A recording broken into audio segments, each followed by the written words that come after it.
Hai anak-anak, selamat pagi. Bertemu lagi kita dalam kelas Pendidikan Moral KSSR 3 bersama Cikgu Noria.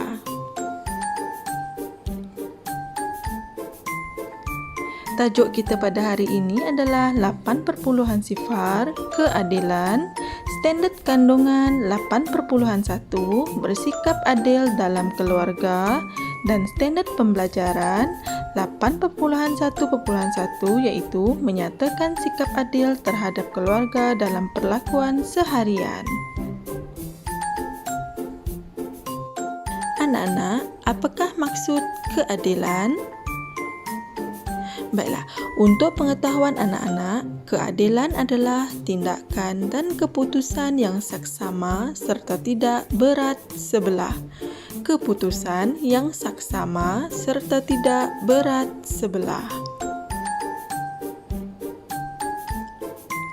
Seterusnya, cikgu akan terangkan contoh sikap adil terhadap keluarga dalam perlakuan seharian. Contoh sikap adil yang pertama adalah berkongsi makanan sama rata antara adik-beradik. Maksudnya, anak-anak perlulah berkongsi makanan dengan adik-beradik yang lain. Anak-anak tidak boleh kedekut ataupun makan sendirian. Anak-anak perlulah kongsi dengan adik-beradik. Kalau sedikit, sama sedikit. Kalau banyak, sama banyak. Contoh sikap adil yang kedua adalah bersama-sama mengemas rumah. Maksudnya, anak-anak perlulah saling tolong-menolong membersihkan ataupun mengemas rumah. Anak-anak tidak boleh hanya membiarkan adik-beradik ataupun ibu bapa saja membersihkan rumah. Sebaliknya, perlu buat bersama-sama. Contoh sikap adil yang ketiga adalah bergilir-gilir menggunakan komputer ataupun komputer riba. Maksudnya, anak-anak janganlah berebut dengan adik-beradik untuk menggunakan komputer. Tetapi, gunakanlah komputer bersama ataupun secara bergilir-gilir. Seterusnya, contoh sikap adil yang keempat adalah bergilir-gilir menonton siaran televisyen yang digemari. Maksudnya di sini, anak-anak perlulah bergilir-gilir menonton siaran yang digemari bersama adik-beradik dan tidak hanya mementingkan diri sendiri. Contoh sikap adil yang kelima adalah menyayangi semua ahli keluarga dengan sama rata.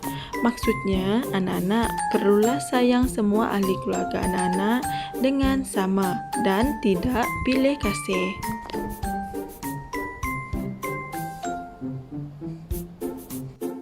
Baiklah anak-anak, contoh sikap adil yang keenam adalah berkongsi buku cerita dengan adik-beradik.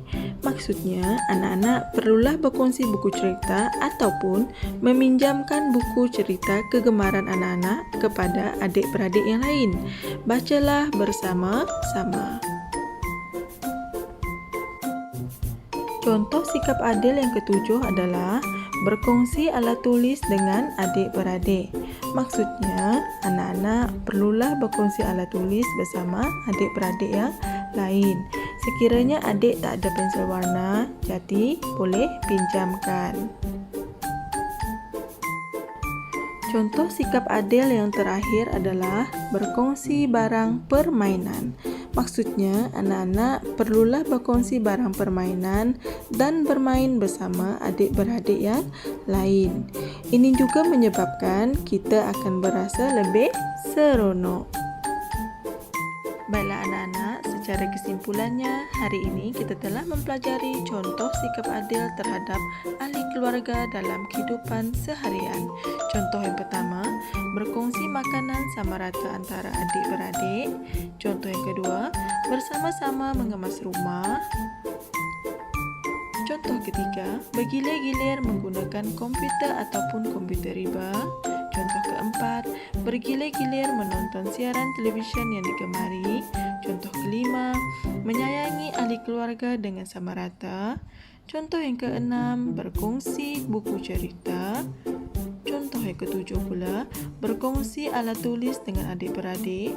Dan contoh yang ke-8, berkongsi barang permainan dengan adik-beradik.